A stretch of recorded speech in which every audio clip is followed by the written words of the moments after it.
House of the number of doctors, registered nurses, and nursing assistants who were transferred from the Linden Hospital between August 2020 and June 30th of 2020. Honorable Minister of Health, you may reply. Thank you, Mr. Speaker. Thank you, Honorable Member. Doctors transferred in 2020 were 3, in 2021, 7, and in 2022, 2. Registered nurses in 2020, 8, in 2021, 3, in 2022, 1. Nursing assistants in 2021, in 2021, 0, in 2022, 1. Just maybe to give a context, Mr. Speaker, between 2016 to 2019, we had 34 doctors who were transferred. And in 2016 to 2019, you had 18 registered nurses who were transferred. And for the same period, you had one nursing assistant who was transferred. Thank you, Honorable Minister of Health. Honorable Member Mr. Ramjatan, you're standing to. Mr. Can I have a follow-up question? Yes. Thank you. Could the Honorable Minister state with regards to the 3 doctors that he would have indicated would have been transferred, what specialty they were providing the Linden Hospital complex? What specialty they had? And if they were indeed specialty, how are those specialties being replaced by those doctors who would have been transferred? Honorable Minister of Health. Mr. Speaker, currently we have 38 doctors at the Linden Hospital. 25 of them are government medical officers, and we have 13 specialists. So all the Linden Hospital. So all the specialties at the hospital, surgical, obstetrics, gynecology, medicine, pediatrics, all are adequately covered. In terms of the doctors who were transferred, we have doctors who would have served as government medical officers that wanted to get better qualifications. And as you know, we have a postgraduate program between the University of Guyana, Georgetown Hospital, and the ministry, where we have 14 different specialties that we offer. So many of these doctors would have come from Linden to join those programs. So they are now furthering their qualification to become specialists. Thank you, Honorable Minister. Mr. Clerk. Statements by ministers, including policy statements. Honorable Minister of Foreign Affairs and International Cooperation. International Trade, sorry. Thank you, Mr. Speaker. I'm going to update the House on the recent concluded oral hearings in The Hague.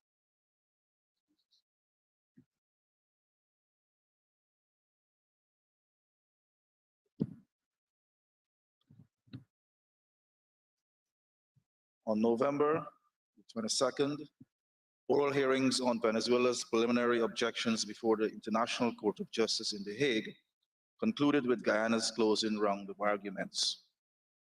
Venezuela contended that the United Kingdom is an indispensable third party to the case, which should not be allowed to proceed in its absence. Guyana argued that the United Kingdom is not indispensable because it has no legal interests that would be affected by a judgment on the validity of the arbitral award on the 3rd of October, 1899, which fixed the boundary between British Guyana and Venezuela, or any interests in the boundary itself. Such interests having terminated in May of 1966, upon Guyana's independence. The court will deliberate on the issue over the coming months. A decision is expected by spring of 2023.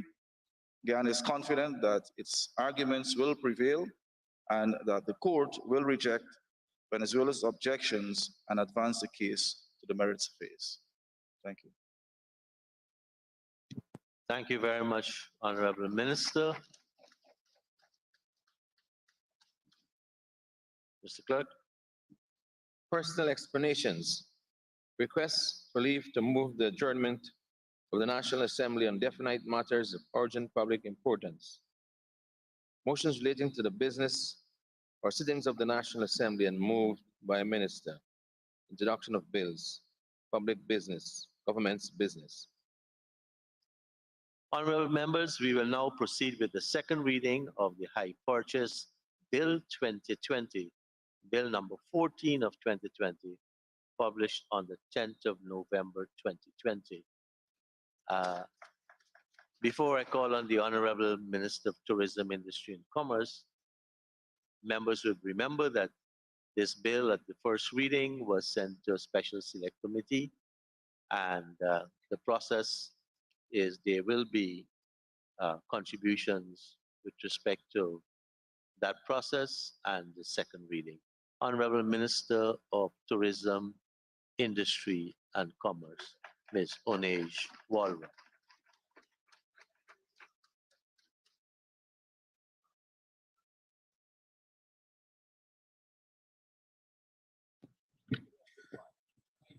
Thank you very much, Mr. Speaker. Mr. Speaker, I rise to move that the Hire Purchase Bill number 14 of 2020, published on the 23rd of December, be now read a second time. Mr. Speaker, I'm particularly pleased to have had the opportunity to work on this piece of legislation, which we believe will make a consequential contribution to the environment for trade and commerce in Guyana, and most importantly, to the lives of everyday people. The bill applies not only to hire purchase agreements, but also to credit sale and conditional sales agreements. When enacted, it will provide a statutory framework to govern contracts between buyers and sellers under such arrangements. Mr. Speaker, hire purchase is a mechanism that enables persons of limited means to acquire and enjoy goods that they may not otherwise have been able to afford. As we all know, under typical hire purchase agreements, the hire is able to take possession of goods without immediately paying the full price for them.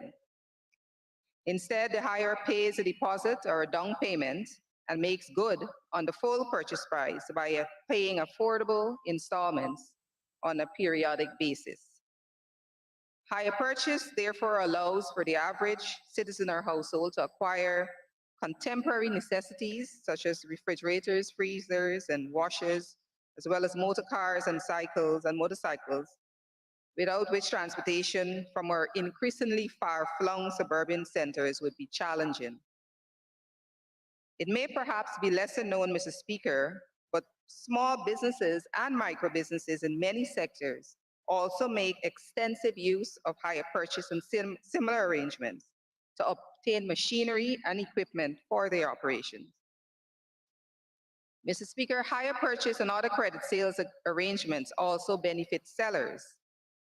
They do so principally by creating a mechanism that increases sales significantly above the level that would be possible if immediate payment of the full purchase price were the only option for the sale of goods.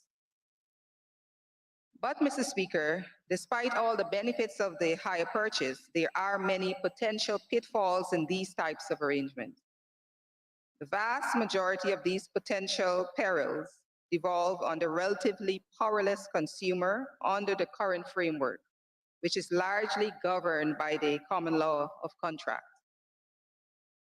The doctrine of contract can be notoriously harsh where there are asymmetries in terms of power relations between contractual parties. This is precisely the situation that faces consumers when they are in the market for types of goods that are typically sold on terms. In the face of these uneven power relationships, the perils facing the consumer include onerous and in some cases unconscionable provisions in hire purchase agreements, such as the ability of the seller to repossess goods, even when those have been substantially paid for. Commonly also, there are provisions for sellers to forcibly enter and seize items, and again, this may occur even when the hire purchase price has been substantially paid off. And it is not uncommon, Mr. Speaker, that for there to be excessively punitive terms governing termination of agreements at the instance of the hirer. By way of illustration, Mr. Speaker, at the time this bill was tabled, the Competition Commission had reported that in the preceding 5 years, it had received a number of complaints on the subject of hire purchase arrangements. The transactions associated with these complaints accounted for a cumulative value exceeding $200 million. The Commission had also reported significant difficulties in resolving these matters, given the lack of a statutory framework governing hire purchase arrangements. Mr. Speaker, this bill seeks to level the playing field associated with hire purchase, credit, and conditional sales agreements by providing substantial protection to consumers who opt to enter them. It is of some importance, Mr. Speaker, that I say the bill seeks to level the playing field and not to distort it. We are mindful of and are determined to avoid replacing a regime that substantially disadvantaged the buyer with one that disadvantaged the seller. Thus, you will find, Mr. Speaker, when I come to explaining some of the actual provisions of the bill, that there are some there which also provide protection on the practice on the part of the buyer. Mr. Speaker, before I address some of the specific provisions of the bill, I wish to give a bit of background on the bill and the process that has gone through getting it to this point. This particular bill has its origins in the previous parliament. For reasons which need not to detain us here, Mr. Speaker, the bill did not complete its way through the parliamentary process in that session.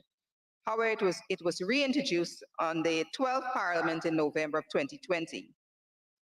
Subsequent to the first reading in December of 2020, the bill was referred to a special select committee for consideration.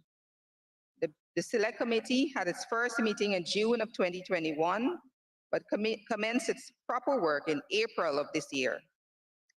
Despite the delay in commencing its work, once started, the committee worked efficiently, and I would dare say effectively, in its consideration of the bill. The committee held a series of meetings between mid-April and the end of July, and we transmitted a report back to the House on the 8th of August. At all times, we had the benefit of the invaluable support rendered by the Parliament staff, for which, Mr. Speaker, I wish to place on record our sincerest gratitude and appreciation. Mr. Speaker, the Select Committee benefited also from full participation from members of the government and opposition. I'm pleased to note the bipartisan support for the bill as the committee went through the process of considering it. There was a wide and inclusive consultation process as we worked on this bill. One aspect of this process was a public consultation whereby members of the public were invited to make written and oral submissions on the bill.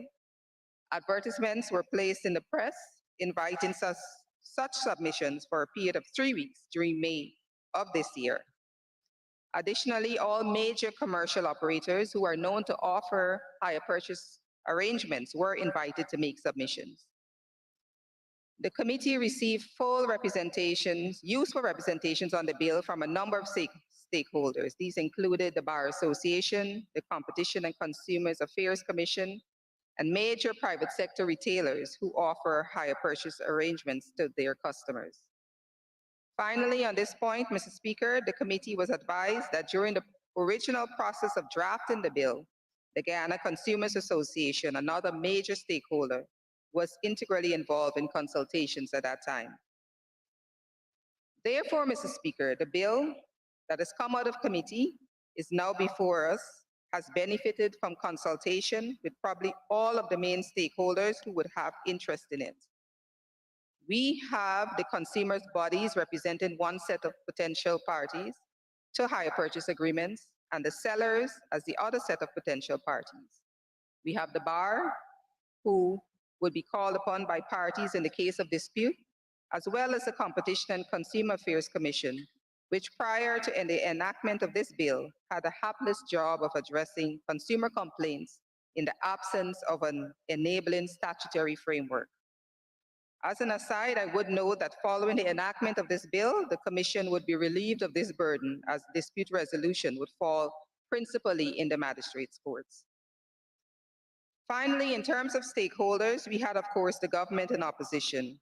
We, the members of this House, who established the legal framework and who must monitor and, if necessary, amend it as the need arises. Mr. Speaker, the consultation process was a full and fruitful one. As a result of this process, some 27 clauses were amended in committee, many following representations from various stakeholders. In fact, only 3 clauses have come back here without some form of amendment. Additionally, Mr. Speaker, an entire section, Part 3, comprising 6 major clauses, has been added. This section deals with registration of agreements and applies to situations where the purchase price is $100,000 or more. Part 3 provides for such notices of sales to be registered in the commercial registry and made known to the public at large through a search of the register. The addition of this particular section was done with a forward-looking perspective to ensure compatibility with the Movable Property Secured Transaction Bill, which we intend to table in this honorable House. That bill will deal with other kinds of credit sale agreements. This, Mr. Speaker, in a nutshell, is the process that resulted in the bill that is before us. And I wish to briefly examine some of the key provisions in view of our primary legislative intention. That intention, Mr. Speaker, is to level the field in the area of hire purchase and like agreements by providing statutory protection for consumers from exploitative practices while protecting sellers from unscrupulous hirers where necessary. Part 1 of the bill gives us as a standard the short title and the clause and interpretation. Part 2, the bill deals with the requirements that we have set for hire purchase and credit and conditional sale agreements. Part 2 creates a regime, a framework, if you will, for these agreements. This part makes provisions for certain requirements to be in place in every hire purchase, credit sale, and conditional sale agreement. These requirements are designed to protect the parties, especially the buyer, and they constitute a minimum set of protections that must be expressly included in any contract. If a seller omits to include these protections in their contracts, the default result would be to bar the seller from enforcing any rights under the agreement, unless they can satisfy a court that the buyer has not been prejudiced by such omission. To go into some amount of detail, Clause 3.1 imposes the obligation on the seller to disclose the cash price prior to the sale. That is to say, by some means other than through the actual agreement which evidences it. Clause 3.2 specifies certain circumstances under which the requirement at 3.1 to disclose the cash price would be deemed to have been satisfied. Those conditions briefly stated are where the cash price is prominently displayed with each item of goods, or where it is prominently featured with the items in a catalog. Mr. Speaker, this requirement to prominently display the cash price is a significant one because the failure to do so was one of the main devices by which unsuspecting customers were enticed into purchases that they could not afford. The common practice of displaying a seemingly low weekly installment could entice a customer into signing an agreement, which would in fact require, say, monthly payments, which would substantially prove to be unaffordable. By the time the buyer realized the unsustainable level of payments, he or she, by Herculean efforts, would have paid several installments, cutting back in other areas of expenditure. At some point, faced with stark choices, a buyer may be forced into default, leading to the seller retaking possession of the items. requiring prominent display of the cash price as provided in clauses 3.1 and 3.2 is intended to make a prospective buyer aware upfront of the magnitude of the purchase that he or she is considering. Clause 3.3 requires a written agreement for the purchase, while clause 3.4 specifies certain provisions that must be expressly included in the agreement. These provisions include some of the most important protections for the buyer that are enshrined in the bill, and they are required to be included in a prominent manner in every contract. That is to say, they cannot be in fine print. This clause, Mr. Speaker, 3.4, is one of the most consequential provisions in the bill as it relates to consumer protection. It states that among the provisions that every contract must include are: 1, the right of the buyer to terminate the agreement early, a prohibition on the seller repossessing the goods in the absence of a court order, where 70% or more of the higher purchase price is being paid. 3, an obligation of the seller to provide notice to the buyer of an intention to repossess goods where less than 70% of the purchase price has been paid, and the right of a buyer to make good on a breach having had notice of intention to repossess. Mr. Speaker, these are some of the substantive rights and obligations that are enshrined in various clauses of the bill, and I shall deal with them in some detail shortly.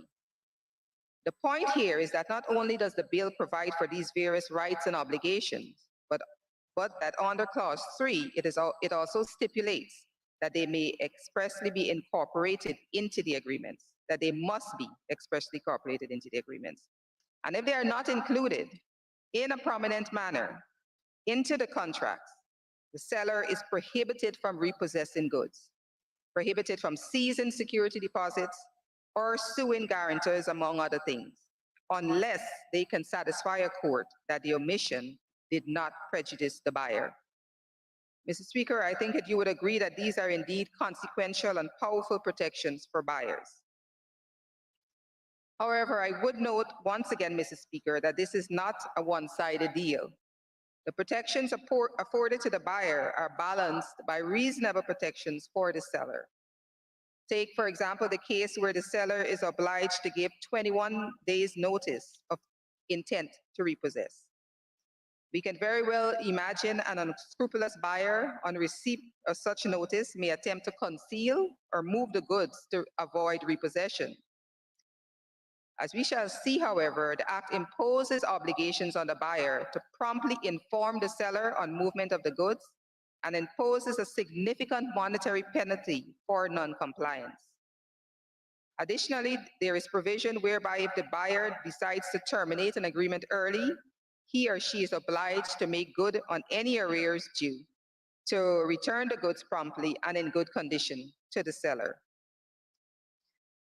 Clause 4 makes similar provisions for credit and conditional sale agreements as Clause 3 does for hire purchase arrangements. That is to say that Clause 4 mandates prominent disclosure of cash prices prior to sale, and that credit and conditional sale contracts must expressly include certain provisions that protect the buyer. Clause 5 gives the right to the buyer to terminate agreements and makes provisions for certain rights of the buyer and indeed the seller where such a course of action is pursued. As we have seen on the Clause 3 and 4, these rights that are provided for in Clause 5 are among those that must be expressly included in contracts. I turn now to Clause 6, which again is one of the most consequential clauses in the bill. This clause provides that certain provisions shall be void and shall have no effect if included in any hire purchase agreements. In other words, Mr. Speaker, this clause prevents sellers from contracting out of certain obligations imposed by this Act. And it also prevents sellers from attempting to remove rights of buyers through contracts. The provisions which would be void, thus unenforceable by virtue of this clause, include the following: provisions that purport to confer on the seller or his agents the right to forcibly enter any premises for the purpose of taking possession of goods, 2, the provisions that purport to relieve sellers from liability arising from such forcible entry. 3, attempts to exclude or restrict the rights of buyers to terminate hire purchase or conditional sales agreement. 4, the imposition of liability on buyers for terminating agreements over and above that which is permissible in the Act. And 5, exclusion or restriction of the right of a buyer to remedy a breach of an agreement. Mr. Speaker, these are just some of the provisions which this law would deem to be void and of no effect, even if expressly included in an agreement. You would find a full enumeration of these provisions in Clause 6.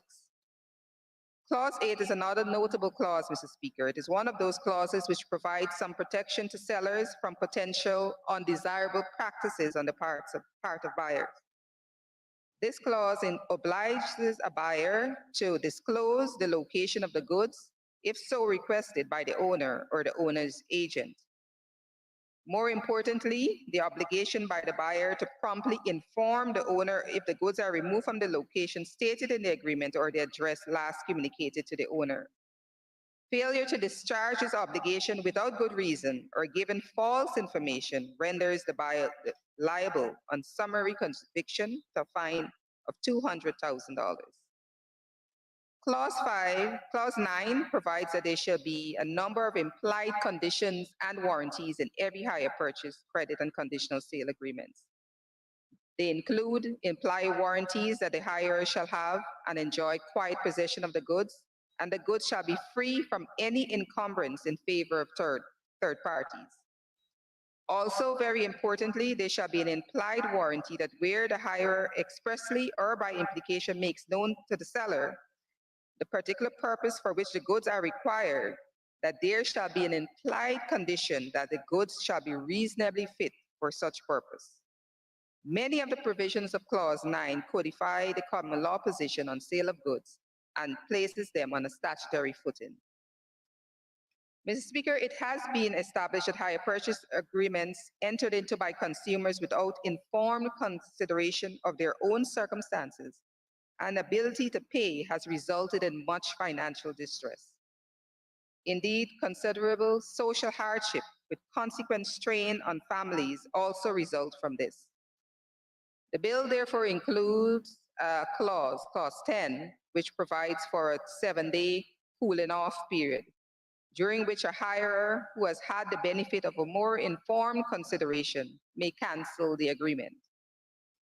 The buyer's right to so cancel the agreement is one of those terms and conditions which is required to be expressly stated in the agreement. This clause, that is Clause 10, also specifies those parties who are appropriately considered to be agents of the owner for the purposes of receiving notice of cancellation of the agreement. Clause 11 deals with the mechanism by which notice of cancellation can be served, and it's notable in this modern era, Mr. Speaker, that amongst the mechanism expressly provided for in the bill, it is notice by electronic means. Clause 12 imposes a number of reasonable obligations on a buyer who elects to cancel an agreement, including the obligation to redeliver the goods to the seller in good condition.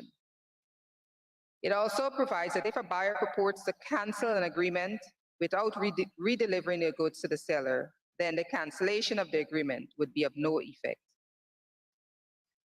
Clause 13 makes provisions for a buyer who cancels an agreement to recover any monies paid under that agreement, subject to a restocking fee charged by a seller to a maximum of 10%. Once again, Mr. Speaker, we see this recurring theme of balancing the protection of buyer and the seller. Clause 14 makes provision for a buyer who has had 2 more agreements with any seller to apportion payments between or amongst the agreements. This is especially useful where a buyer may experience some temporary difficulty in meeting payments. Conceivably, he or she could avoid default completely on one agreement while making partial payment on the others. In the current regime, Mr. Speaker, the buyer would lose both under both agreements. Clause 15 makes certain arrangements in respect of agreements concerning vehicles. This clause requires the Revenue Authority to make an annotation on the registration of a vehicle indicating that the said vehicle is the subject of a hire purchase agreement. This annotation would put a potential buyer on notice that there is an encumbrance on the vehicle. I turn now to Part 3 of the bill, Mr. Speaker. As I indicated earlier, this is an entirely new section which was inserted in committee. It comprises 6 clauses which make certain provisions for registration of hire purchase and other credit and conditional sales agreements where the total price is equal to or exceeds $100,000.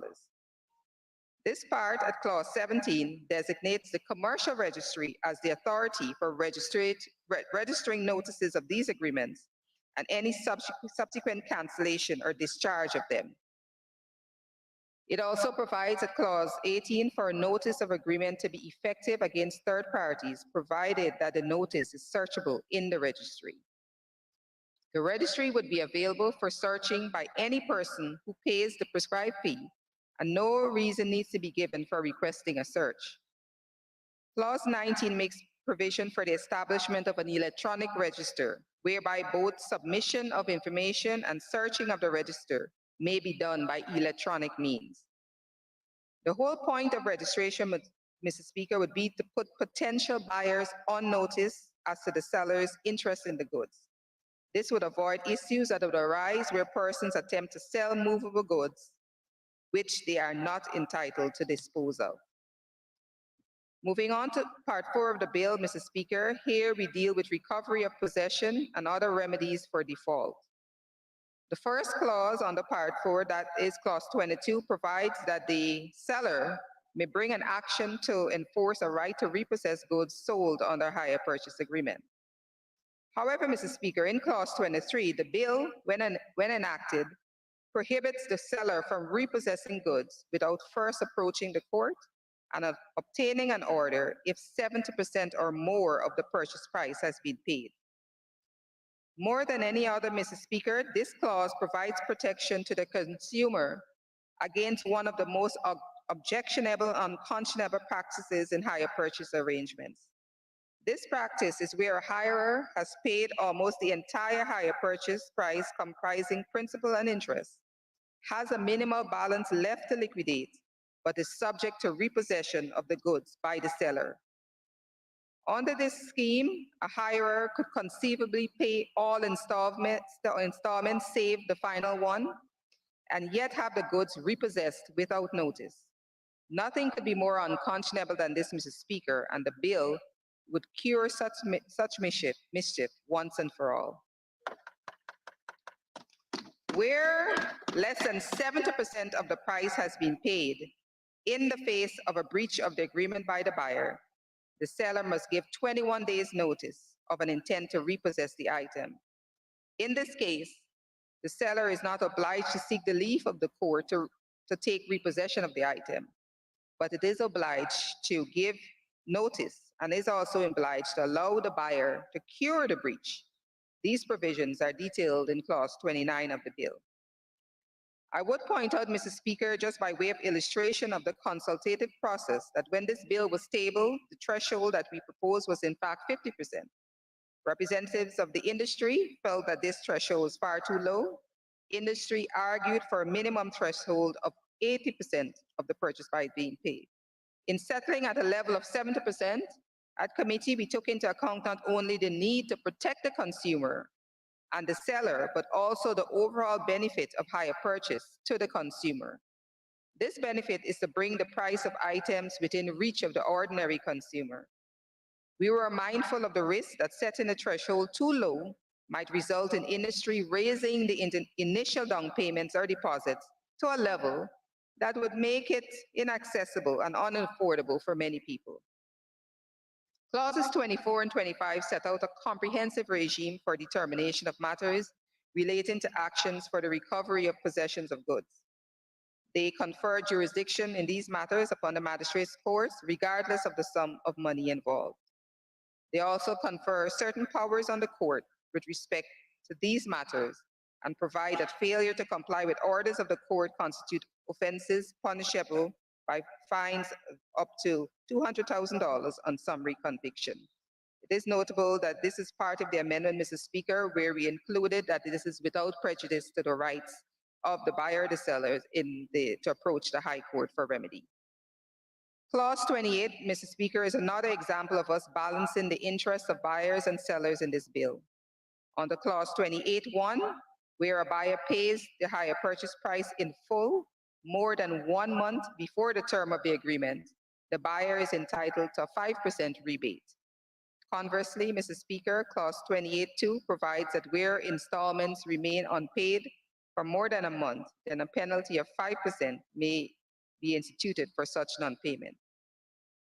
Mr. Speaker, Clause 32 confers a general jurisdiction upon the magistrate court to hear any matters on this act without prejudice to the jurisdiction of the High Court in appropriate cases. This is complementary to the specific jurisdiction with respect to actions for repossession, which was dealt with in clauses 24 and 25. This clause also provides for the application of the Summary Jurisdiction Petty Debt Act, the Summary Jurisdiction Magistrates Act, and the Summary Jurisdiction Appeals Act, and any rules made thereunder in respect of any action or proceeding brought in the magistrate court under this act. As we come to the end of the bill, Mr. Speaker, another notable feature is at Clause 33, which places the obligation on the owner to obtain insurance, albeit at the cost of the buyer, where insurance is a requirement of the agreement. Mr. Speaker, these clauses that I have gone through in varying degrees of detail constitute some of the crowning features of this long overdue bill. This bill comes to us here in Guyana more than 8 decades after the United Kingdom first put hire purchase on a statutory footing in 1938. I was also made to understand that we are also amongst the last of, if not the last in the Caribbean to do so, to put hire purchase and similar arrangements on statutory footing. Despite the delay, Mr. Speaker, I think we can all be gratified that the bill we bring to this floor here today has benefited from the fullest possible consultation. It enjoys broad support of major stakeholder groups, and I'm confident that it will significantly improve the commercial environment by providing sorely needed protection for both buyers and sellers under hire purchase arrangements. I therefore highly commend this bill to this honorable House for passage. Thank you.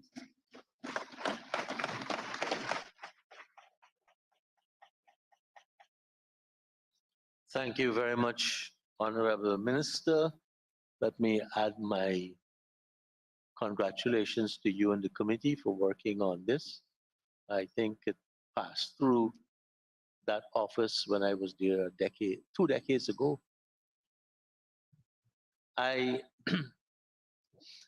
have a member from the opposition, but I don't have a name. The Honorable Member and former Minister of Tourism, Industry and Commerce.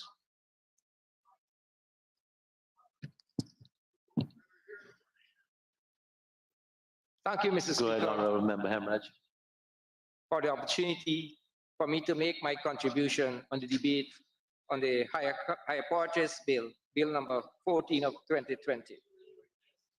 Mr. Speaker, Guyanese of all walks of life, more especially those of the lower income bracket, would often find it challenging to purchase things for cash. Would have one time or another purchased something under the hire purchase agreement. Many families would have used this method of purchase to acquire and enjoy the use of vehicles, furniture, and other household appliances in circumstances where they could not have afforded the cash price. Very often, you will hear Guyanese speaking among themselves that how they had to band them belly and pay for the item little by little. Or you would have also heard the term work and pay for the things they have acquired.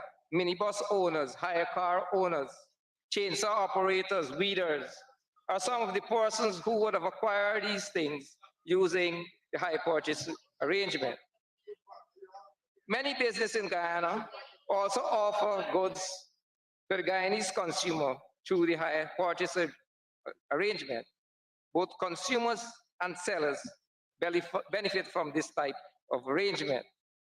Mr. Speaker, these types of arrangement, this business transaction is conducted by our people on a daily basis. And I agree that we should have legislation to regulate its operation. Mr. Speaker, put simply, hire purchase transactions, the hire or buyer usually make an initial deposit, a down payment, toward the purchase price of the item, take possession of them, and give the buyer the undertaking that he will pay a sum of money in installment as rent for the period towards the purchase price. When the final installment is paid, the buyer then becomes the owner of the item. Until then, the ownership lies with the seller. This may appear a simple matter of buying and selling and paying in installments. However, difficulty and hardship sometimes arise when the buyer, for some legitimate reasons, fall back on his payment. Currently, the common law governs hire purchase transactions in Guyana. The seller remains the legal owner of the item until the last installment is paid. And should the buyer default in payment of an installment, the owner or the seller is entitled to forfeit all the payments made and has the right to repossess the article. This situation, unconscionable and unpleasant as it is, has been experienced and encountered by many of our citizens who would have lost their hard-earned money because they had the item repossessed due to the default in paying of an installment. The buyer would have suffered both loss of his money and the use of the item on hire. The buyer is at the mercy of the seller under these types of arrangement. On the other hand, Mr. Speaker, the seller runs the risk of default payment by the buyer. Sometimes the hirer would take goods from the seller, use it, and is reluctant to pay the installments as promised, and also refuse to return the goods to the seller. Some instances, the seller is unable to locate and recover the goods hired. Here, the seller would be suffering loss. The Hire Purchase Bill 2020, Bill number 14 of 2020, seeks to provide some amount of protection to both the seller and the buyer. It sets out to alleviate the hardship faced by the buyer under the hire purchase, credit sales, and conditional sales agreement, and also provide the remedy for the owner or seller against the delinquent buyer. When this bill is enacted, it will become illegal for sellers and their agents to seize goods sold under the hire purchase, credit sales, or conditional sales agreement, unless certain procedures are followed. The bill seeks to protect buyers under these types of agreement from having their items repossessed in the event they miss paying the installment. It sets out the procedure which the seller has to follow in order to repossess an item should the buyer default in payment. Mr. Speaker, the bill is divided in 4 parts, with Part 2 dealing with the requirements relating to the hire purchase, credit sales, and conditional sales agreement. It prescribes the constituent elements necessary for a valid agreement. It also provides the circumstances in which the agreement may become void. Clause 9 of the bill seeks to protect the buyer as it proposed that every agreement shall have implied warranty that the buyer shall have and enjoy quiet possession of the goods, a right to sell the goods at the time the property passed to him, and the goods are free from any charge or encumbrance.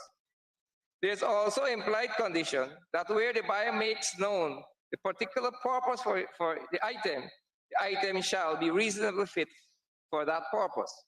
These safeguards will be welcomed by our consumers. It should be noted that if the buyer decides that he does not wish to pursue the agreement, the bill gives the buyer an option of withdrawing from a signed agreement, provided that within 7 days, a notice of cancellation is served on the owner. So even though the buyer entered into a written agreement, he can opt out of that agreement by by giving the required notice of cancellation within the specific time. Part 3 of the bill deals with recovery of possession and other remedies. It must be noted that under the common law, where a buyer defaults, the owner or seller can repossess the item bought under the hire purchase agreement. Clause 17 of the bill states that where the hirer has paid 70% or more of the hire purchase price, or the total purchase price, the seller would only be able to recover possession of the good by bringing actions against the buyer in the situation where against the buyer.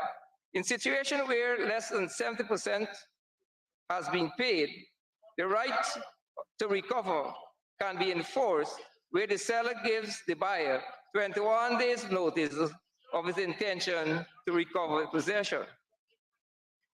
Mr. Speaker, this will give the buyer a notice of the seller's intention and an opportunity to correct the situation by paying the installment if he chooses. The seller's remedy against a delinquent buyer lies in an action in the magistrate's court. Clause 27 of the bill does not restrict the amount of money claimed in the magistrate court exercising its civil jurisdiction. There is no limitation to the amount claimed under this bill in the magistrate court. It is perceived that matters take a shorter time to be determined in the magistrate court as compared with the High Court, and therefore litigation is expected to be of a shorter duration. Mr. Speaker, since the magistrate is a creature of statute, this bill should have given the magistrate the authority to award costs to the successful party after the action is concluded. We all know that litigation comes with a cost and sometimes a very high cost. Mr. Speaker, we on this side have no issue what is in the bill. What we have an issue with is what is not in the bill. Mr. Speaker, we have heard the cries of the Guyanese consumers that the total cost of purchasing under the hire purchase arrangement is very high. You have to pay the down payment, the compound interest charge on the amount owed, the high interest rates charged on the outstanding balance, making this type of transaction extremely expensive on the long run. Consumers complain that they sometimes end up paying 2.5 to 3 times the cash price under the hire purchase arrangement. This is due mainly to the substantially high interest rate charge. This bill should have in some way addressed the concern of the high interest rates faced by the Guyanese consumer. Times are hard, our consumers are facing hell to make ends meet, and to add insult of injury, the meager 8% increase in public servant salary in these times of increased cost of living is more than an insult to our hard-working public servants. Mr. Speaker, the bill should have included a clause proposing to limit the amount of interest charged by the seller. We in the opposition had recommended that there should be a limitation on the interest charge in the hire purchase transaction. We also recommended that the bill adopt and include a method of reducing balance in calculating the installments as opposed to the compound interest method which is currently being used. It was recognized that these two issues were relevant and must be regulated. Mr. Speaker, consumers across Guyana would have welcomed and appreciated the decision to limit the interest charge on hire purchase, credit sales, and conditional sales agreement. What would have been more welcome than to have a method of payment where you pay where you pay, the installments get smaller by using the reducing balance method. As you pay both the interest and the principal, and therefore the principal, and therefore, as you pay, the principal becomes smaller, and hence the interest is reduced. So, in effect, you pay less interest as compared to the fixed interest rate, where the installment is calculated using the compound interest and is fixed for the entire period. Mr. Speaker, these two recommendations were made to the committee by our side of the House, and it was acknowledged that they had merit. Yet, without any discussion, they were cast aside, not considered, not included in the amended bill. And we asked why. Was it because we could not find a similar legislation from Trinidad or Barbados to copy? Is this how we show care and consideration for struggling consumers?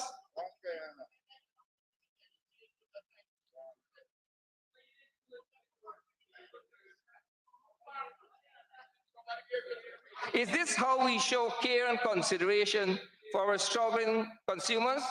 We are aware that consumers are faced every day with high rising costs of living, and we should do everything in our power to make life easier for all Guyanese. By including these two recommendations, we would certainly demonstrate it, that this government cares for the consuming public. But again, we ask, why were these two recommendations not considered? Was it because it came from the opposition?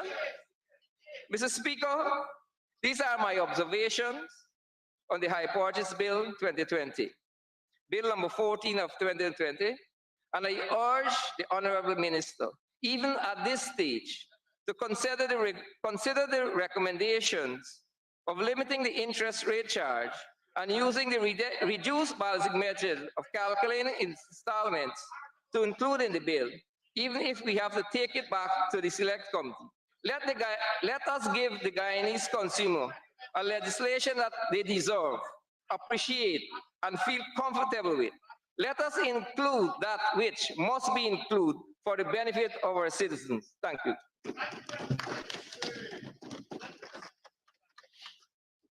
Thank you, Honorable Member. And now for the Honorable Minister of Agriculture, the Honorable Zulfikar Mustafa.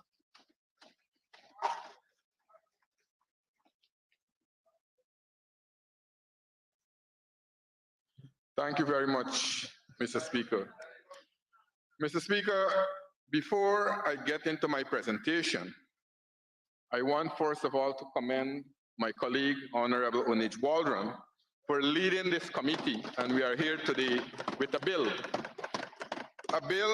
that has seen 27 of the 30 clauses being amended, a bill that we had wide consultation with major companies, cooperation, and groups. And all those contributions has helped us today to bring to this assembly a modern bill, a bill that will help the future of our country. And Mr. Speaker, listening to the Honorable Rajkumar, I am very dumbfounded here today because he was a member of the committee. And for the first time, I'm hearing a proposal from the Honorable Rajkumar. And Mr. Speaker, like their coalition party, the PNC, probably they've learned all the tricks now. We are seeing they are saying us should cap interest rate. To cap interest rate is to put in price control, what they did in the 70s and 80s in this country. And when the PNC destroyed the entire private sector in our country and take up interest rate by 30 to 40%. That's the history of the PNC, and probably the AFC now have been learning very, very swiftly. So, Mr. Speaker, when you come here, let's come with the fact. We came here today with a bill that has the consensus of the opposition and the government and also all the stakeholders of this country. We came here today to pass a bill that will modernize the Guyana. Because, Mr. Speaker, today Guyana's economy continues to show positive growth and is among one of the fastest growing economies in the world. As a result of Guyana's fastest growing economy, we are seeing many investors who are interested in setting up businesses in Guyana. And our government has recognized that and has been exploring an array of investment opportunities aimed at modernizing every sector in our economy. Mr. Speaker, the development and transformation of the sectors are already becoming evident, as we can see in modern infrastructures and new businesses being established. As the government continues its attempt at stimulating the economy, Mr. Speaker, it is necessary, therefore, that the laws are updated and modernized in keeping with Guyana's dynamic and diversified economy. Mr. Speaker, as business booms, it is necessary that there are updated legislations that protect both businesses and consumers. And in that case, in that stead, Mr. Speaker, hire purchase, credit sales, or conditional sales agreement constitute a large portion of retail trade in Guyana. Specifically, hire purchase is one of the preferred purchasing options by many persons to afford household items and equipment, to improve their standard of living and quality of life. Hire purchasing is also done by many of our small businesses, agro-processors, and farmers. Mr. Speaker, today, the second reading of this bill comes after the Special Select Committee, and I want to reiterate that after the Special Select Committee and Hire Purchase Bill, consisting both members of the opposition and government would have conducted the due diligence by publishing in the media, seeking comments and submission from major cooperation. Mr. Speaker, the Hire Purchase Bill is a critical piece of legislation, given that Guyana's hire purchase law need updating, and there is a dire need to create a level playing field where both the vendors and buyers is adequately protected. Mr. Speaker, coming out of the process in the Special Select Committee, as I said, is a bill that all of Guyana will benefit. This bill will bring tremendous protection to the ordinary citizen engaged in such transaction. As it stands, buyers make monthly payment towards the purchase price. And I want to say to the Honorable Member, Mr. Rajkumar, that when the price are displayed, the buyers have an opportunity for themselves to know both the price for the goods, and they will make that decision. So we will not impose government control on the private sector like what the PNC government did in the 70s so that our country can go backwards. We have a country that is moving. We have an economy that is moving, and we have the fastest growing economy in the world. That's where we are today.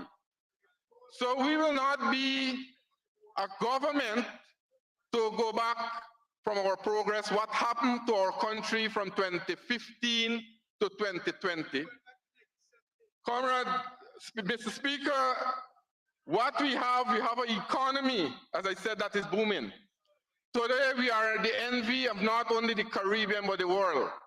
And not only of oil and gas, Mr. Speaker, but in all the sectors in our country, we are seeing progress. You call it, and bills like these will stimulate investment, will stimulate progress, and make the small person, the small farmers, the small miners move up and improve their life.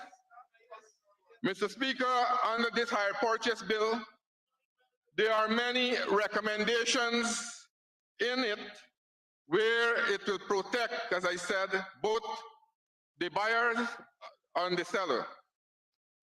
As I said before, Mr. Speaker, we have seen a number, and my colleague alluded to it, the Competition and Consumer Affairs Commission has received numerous complaints valued at millions of dollars involving hire purchase transactions. These complaints are wide in evidence a variety of trade malpractice due to the absence of hire purchase legislation. And today we are here. We heard since 1938, a bill like this was passed in the United Kingdom. And we are the last in the Caribbean, according to my colleague, to pass and modernize this bill. This shows the government's intention in modernizing our country and move our country to progress.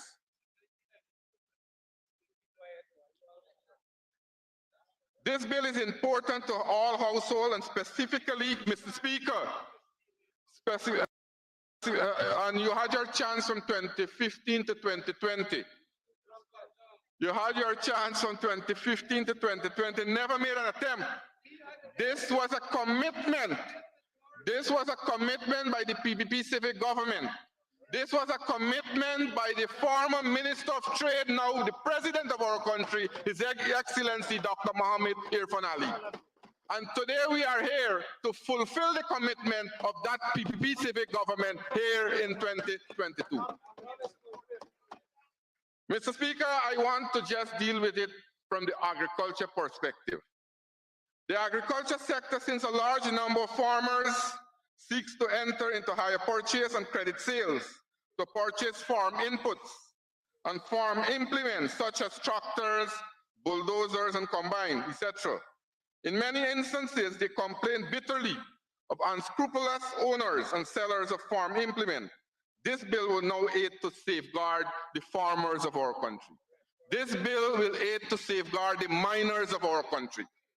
This legislation, Mr. Speaker, will provide protection of consumers, hirers against immediate repossession in event of default by hirers. That is, immediate seizure of item will now be abolished. And we know that this is a history in our country where many farmers would have taken implement and equipment on hire purchase agreement, and if they fail 1 month, to pay the installment, then the buyer, the hirers, the sellers can come and repossess it. Now, full disclosure of terms of the hire purchase or credit sales transaction to the consumer either before or at the time of signing the hire purchase agreement. This will also end the exploitation of buyers by sellers, that is, stopping the harsh and unconscionable terms in this agreement. Mr. Speaker, this bill is particularly supported since its enactment will have an impact on the agriculture sector. Farmers often use many different types of equipment to improve their production. These are expensive but necessary investment, which allow them to remain productive. This bill will allow our farmers to confidently invest in high-value assets to improve their production, as hire purchase will now be seen by many farmers as a financing solution, which is safe and suitable for expanding the agribusinesses. Mr. Speaker, please allow me to give an example. If a farmer buy a combine harvester for 10 million on hire purchase, he signed a contract with clauses he could not possibly understand due to the legal language. Over the years, the farmer has been honoring his commitment and making payments for that harvester. However, due to heavy rainfall or other problems, he lost a section of his crop and could not make his payment. or meet his commitment. Mr. Speaker, currently, if you default on any single payment, the seller can forfeit all the previous payment and repossess the item. And in most cases, this is what happened. Going back to my example, the seller repossesses the combine and then resells it to another farmer without giving the first farmer any money you would have already paid. This bill will abolish that. That's the protection I am talking about. And that's the protection we are protecting, the productive sector in our country. Mr. Speaker, as I said, this bill will help the farmers also to have payments that they have been making for machinery and other equipment to be as it is. And I want to give another example here. Farmers, when they incur costs for these machinery, they are being told that the machinery is field ready. What is field ready? Many times farmers complain that they expend more money to make the machine field ready. For example, a combine harvester, a farmer would have to pay almost $400,000 to $600,000 extra to build shield to pick up the extra paddy that falls in the field. This bill will help the farmers to save those money. So this bill will help the entire productive sector, likewise the miners, the small miners in our country. Furthermore, Mr. Speaker, persons buying vehicles and hire purchase will be protected by a note made on the registration by GRA. This means we will all know when a vehicle is on hire purchase. So there is no double sale of the same vehicle, which is an everyday occurrence affecting the ordinary man in the street. Mr. Speaker, we always punish the defaulters, but never reward those that comply with the rules. An encouragement to buyer consumer to make payments early where possible is in this bill, as we heard the Honorable Minister said, that there is a 5% rebate on early payment. So this is law now in our country. Mr. Speaker, this legislation will provide much needed protection for both consumers and suppliers.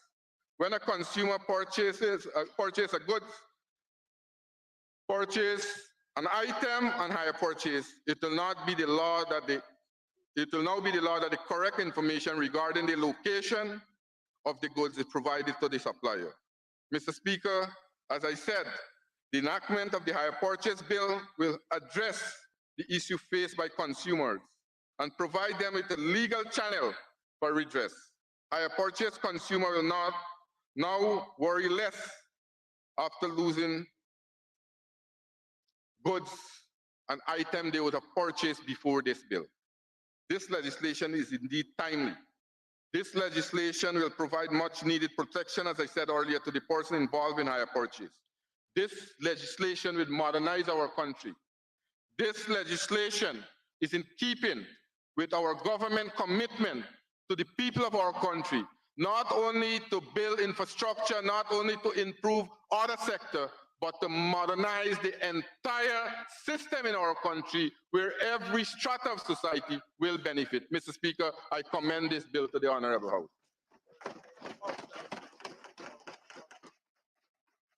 Thank you, Honorable Minister. The next speaker from the opposition, the Honorable Member, Ms. Samantha Walton Desir.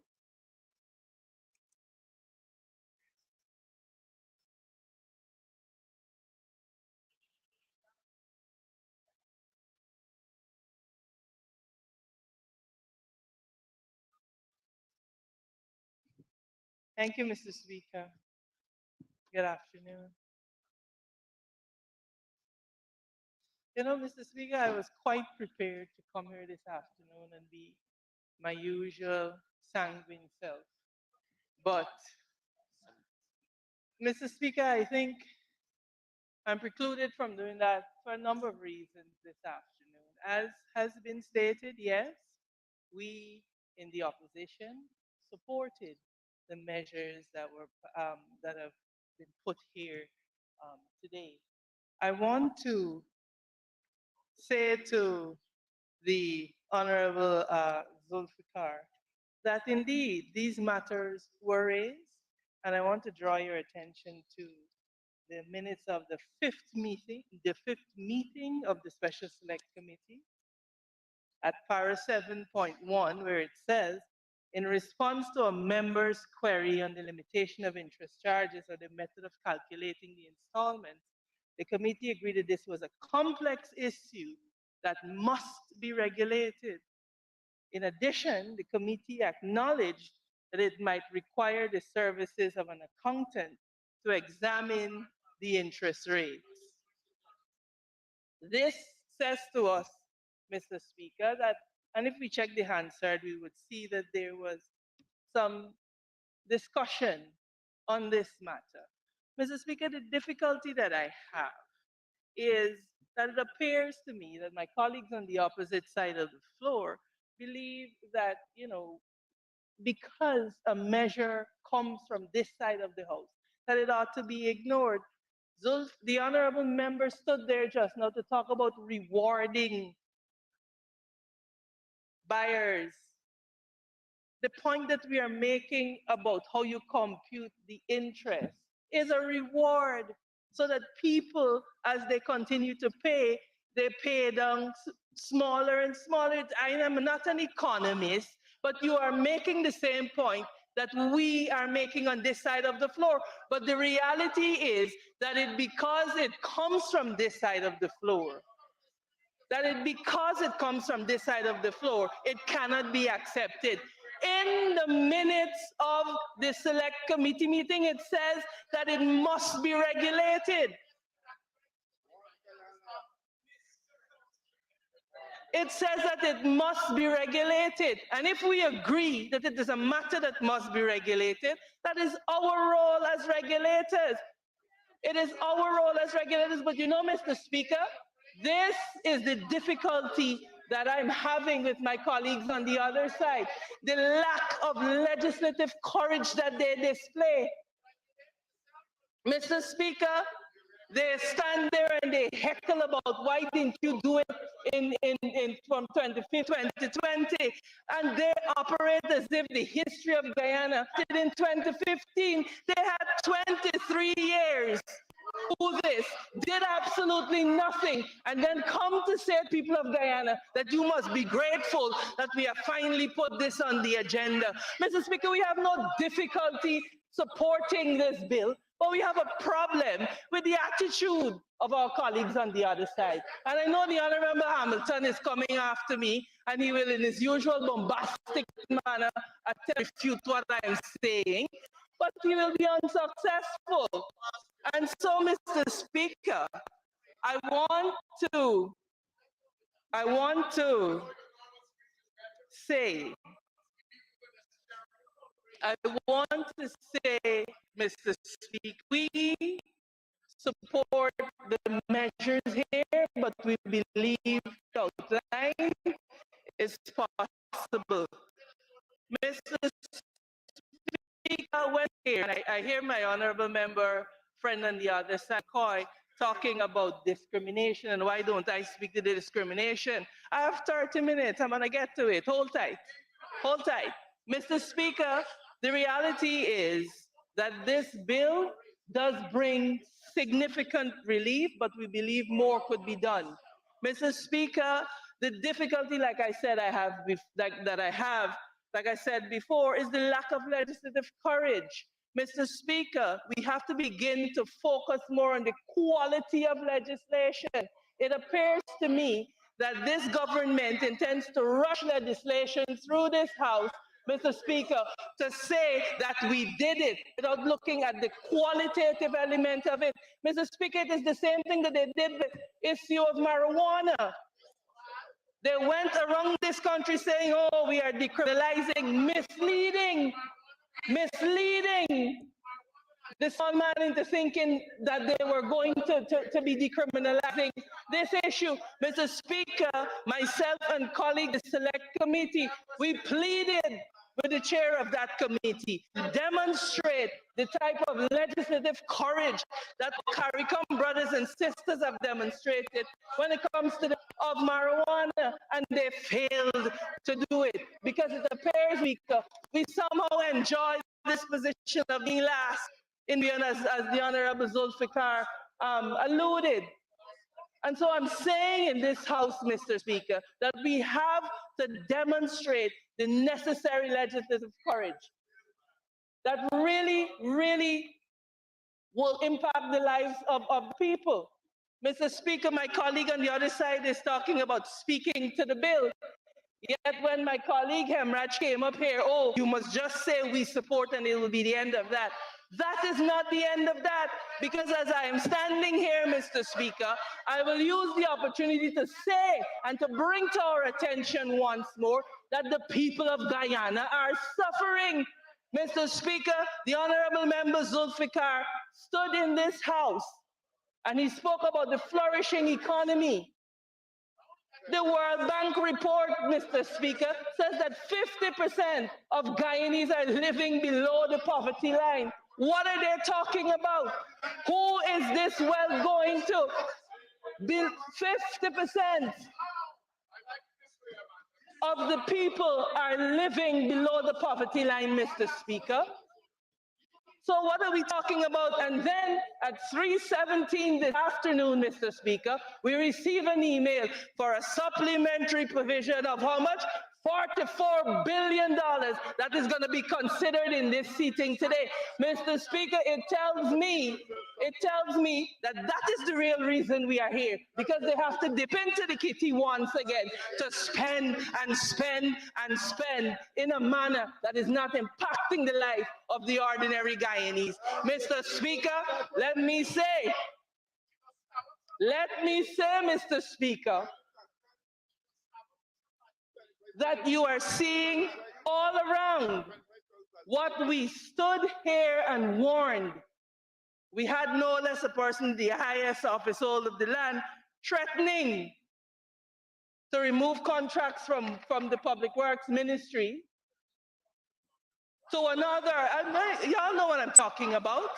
You all know what I'm talking about. You all know what I'm talking about, right? It is not only you all can speak. I have the mic now and I will speak.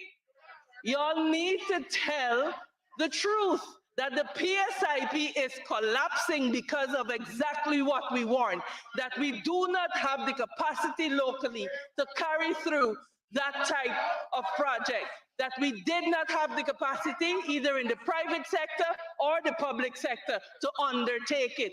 That is why the road from Grove can't be finished, and that is why you all are running around like headless chickens trying to implement a program that we do not have the capacity.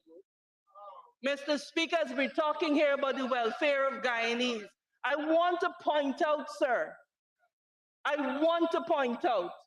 that Guyanese, the ordinary Guyanese, the working class Guyanese, they're finding it difficult to survive, Mr. Speaker. They're finding it difficult to survive. Mr. Speaker, over the last 2 days, if you were to take an assessment,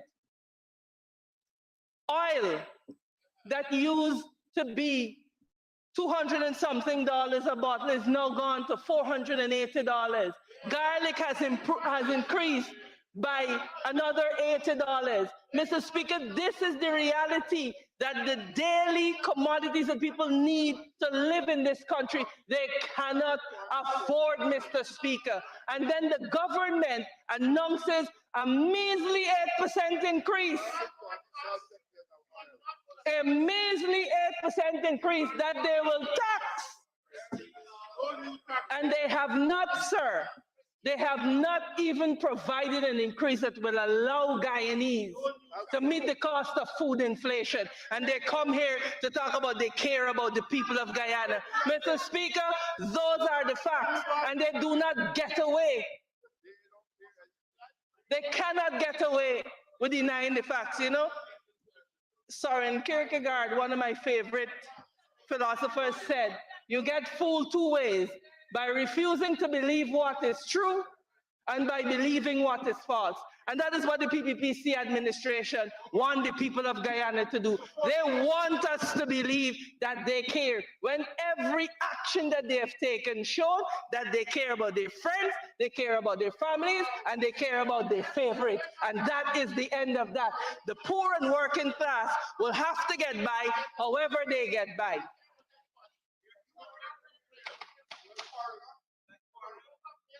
Thank you, Mr. Speaker.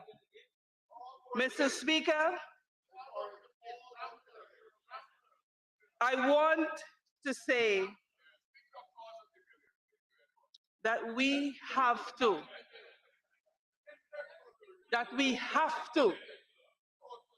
as a matter of urgency, examine the circumstances that are facing the poor and working class Guyanese, Mr. Speaker. We cannot come into this house and pretend as though we are sitting in ivory towers and we are out of touch with the reality of the poor and working class. And Mr. Speaker, I have 30 minutes to speak. I have already spoken to the bill, and I will use the rest of my time to say to us that we have to make meaningful provision for our people.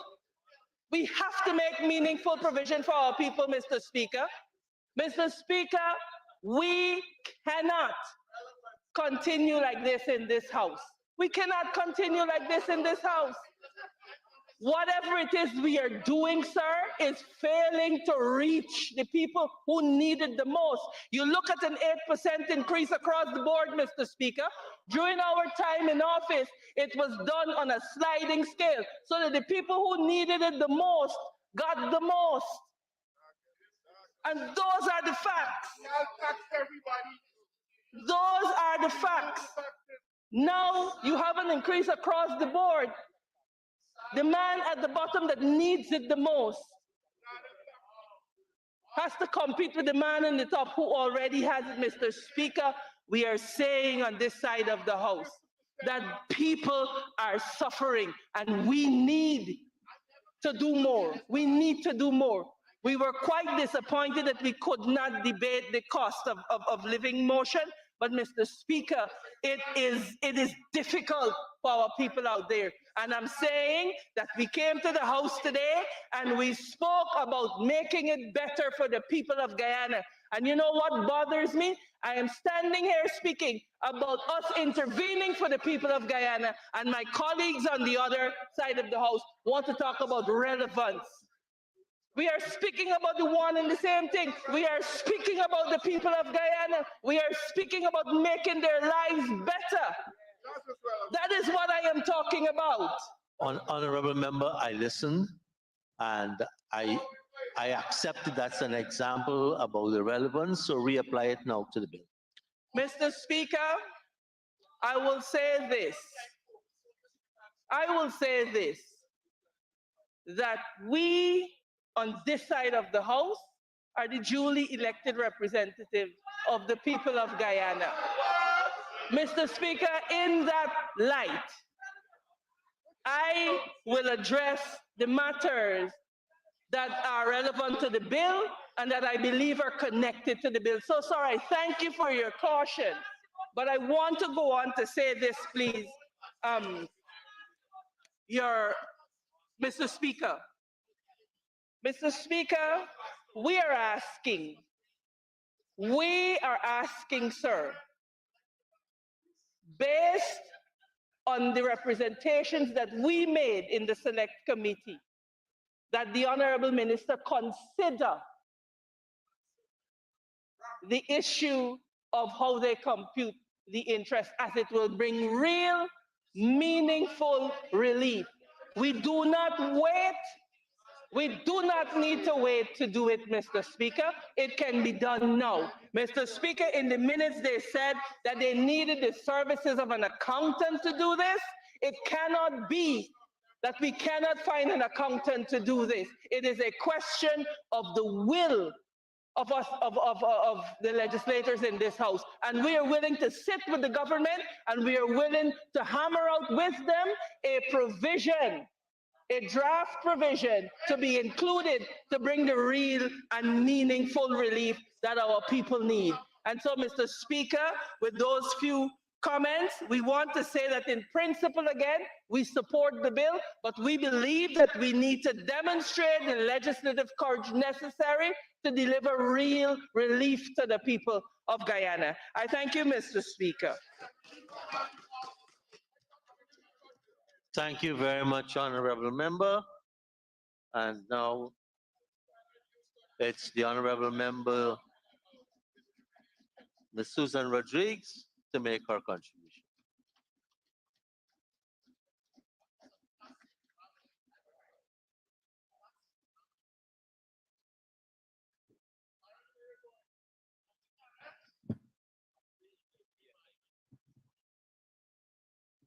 Mr. Speaker, I rise to make my contribution to the Hire Purchase Bill, Bill number 14 of 2020. Mr. Speaker,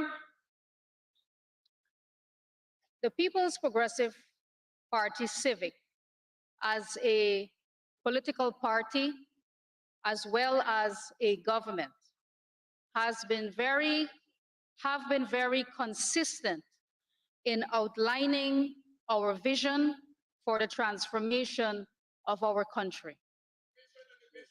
We have seen, Mr. Speaker, already the implementation of the transformational agenda we have outlined to the people of our country.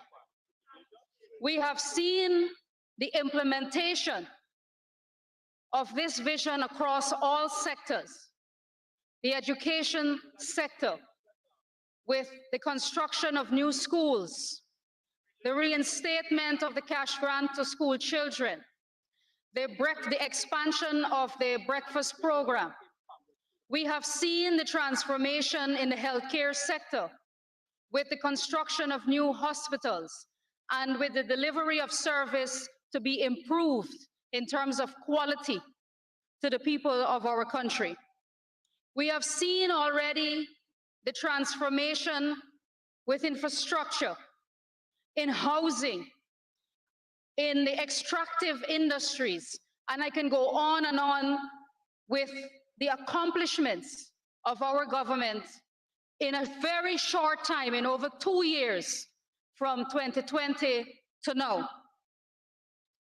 Similarly, we committed to a transformational agenda in our legislative sector through our Ministry of Legal Affairs. And today we are here to pass another legislation in keeping with our transformational agenda and the reform of our legal and legislative sector. We have seen here amendments, as well as a series of amendments, as well as new legislation passed over the last 2 years. We have seen the Motor Vehicle and Road Traffic Amendment Act, which imposes harsher penalties for drunk driving. These are transformational pieces of legislation and amendments that were not brought to this House previously. We have seen the Intoxicating Liquor Licensing Amendment Act, which imposes a duty on bar owners to refuse to sell alcohol to anyone who is visibly intoxicated. And today, we are here to pass another transformational piece of legislation, the Hire Purchase Bill, to, as my colleagues before me said, to modernize our laws and to ensure that all of the sectors are appropriately regulated. But you know, Mr. Speaker, this debate, while we're now getting into the first half of the speakers, has already been marred by the contribution of the members of the opposition, introducing topics and speaking about issues that have no relevance to this legislation, And this has become the hallmark of the opposition, Mr. Speaker. Deflecting, introducing new issues that have no relevance because they have nothing of substance to add to the legislation, nothing of substance to add to the conversation. And then also, Mr. Speaker, they cannot speak about their own record because we all know in 2015 to 2020, when they held the reins of power and they had the opportunity to make these amendments and to implement all of the things that they now come to this House to talk about, they did nothing. They squandered their opportunity to do so. The opposition member, Mr. Rajkumar, was the Minister of Business. The last Minister of Business before we came into office in 2020. They had 5 years in office to pass this legislation. And this bill, I must say, was the bill that our president, when he was Minister of Tourism, Industry and Commerce, this bill was on his agenda to be passed in this House. And then the opposition went into government from 2015 to 2020, albeit a great portion of that time they occupied office illegally. But they were there for 5 years and did nothing. They came to the House today to talk about capping interest rates, which we all know is a form of price control. Mr. Speaker, our country is an open and free economy. We do not practice price control. Again, this is another hallmark of the opposition, where it is their legacy to interfere in matters that government should not be interfering in. We are an open, free, democratic society. We do not engage in price control. Mr. Speaker, you heard from the Honorable Minister Unesh Walran that 27 of the 30 clauses were amended during the consultation period and during the period that the committee, which comprised of both government and opposition members, met. This, Mr. Speaker, is evident that we were not averse to suggestions or recommendations, either from stakeholders or from members of the opposition. All of these suggestions and recommendations were taken into consideration, and that is how we could have amended 27 out of the 30 clauses. And I got the distinct impression, with being sitting on that committee, that this bill had a consensus. And then today we come to the House to hear all kinds of exterior matters being introduced. We hear the Honorable Member Amanza Desir, and contrary to standing orders, she's not here. She made her presentation and leave, so she's not here right now. The Honorable Member spoke about the quality of legislation. Again, the fact that we were able to amend 27 out of 30 clauses shows that we did consider the suggestions and recommendations to improve the quality of the legislation. She spoke about lack of legislative courage. Mr. Speaker, it is unbelievable that a member of the opposition would speak about lacking legislative courage. Mr. Speaker, may I remind this House that it is the People's Progressive Party civic government that had the courage to pass legislation to remove mandatory jail time for possession of small amounts of marijuana, a controversial bill, Mr. Speaker, but we had the courage to do it. And although they promised to do it, they spent 5 years in office and did nothing to pass this transformational and courageous piece of legislation. It was the People's Progressive Party civic government that passed another piece of controversial legislation to decriminalize cross-dressing. And the members of the opposition opposed that legislation here in this House. So when you want to talk about courage, Mr. Speaker, It is the People's Progressive Party civic government that has courage to take on controversial issues and get them through this House to protect the minority and to protect vulnerable people.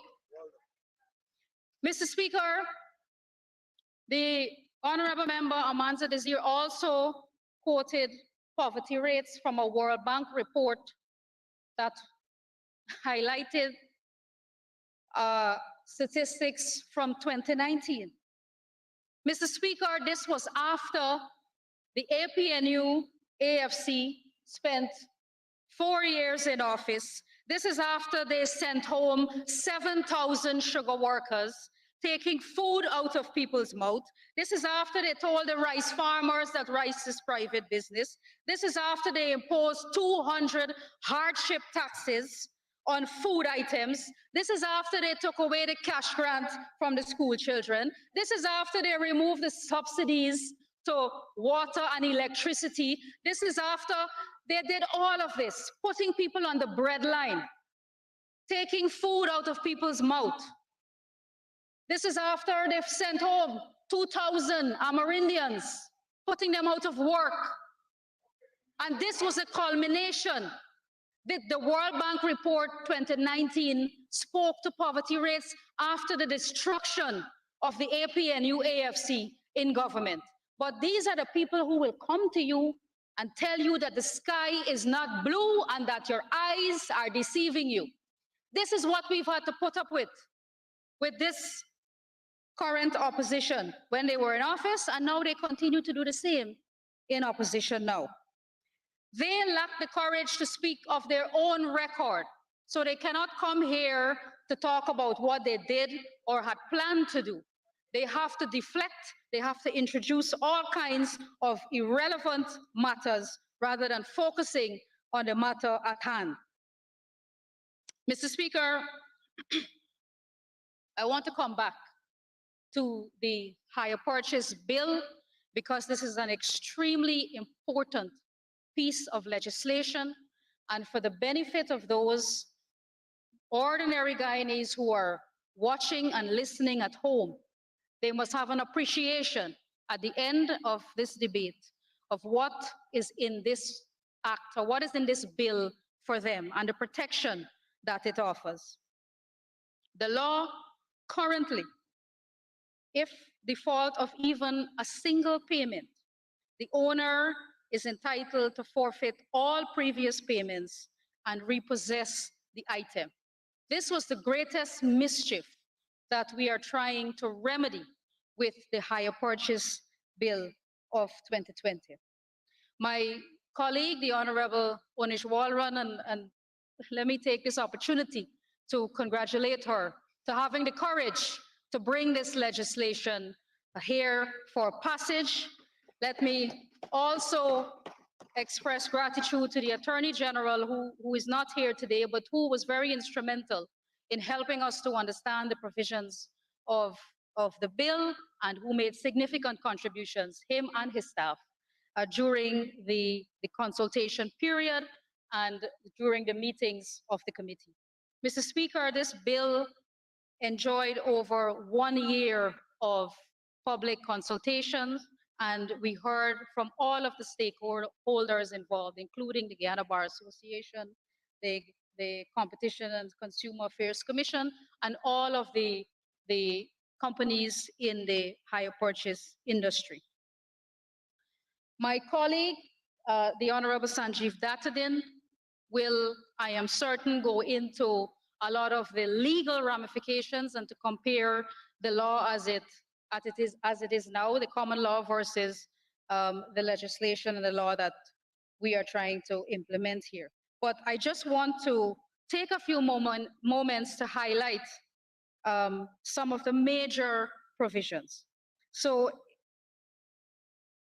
the hire purchase bill, like I said, offers tremendous protection to consumers before businesses can exercise their right to repossession. So I will deal with consumers first, the protection of consumers. So clause 3 sets out the requirements relating to hire purchase agreements. And there are a series of clauses and subsections that says what these requirements are. So for example, the agreement shall be in writing, therefore encouraging full disclosure. The buyer is made fully aware of the agreement and the clauses to which they are agreeing. The buyer has, of course, the right to inspect the goods and to ensure it is in satisfactory condition. A statement of the higher purchase price or of the cash price of the goods to which the agreement relates, again, encouraging full disclosure and the full knowledge of the agreement and the price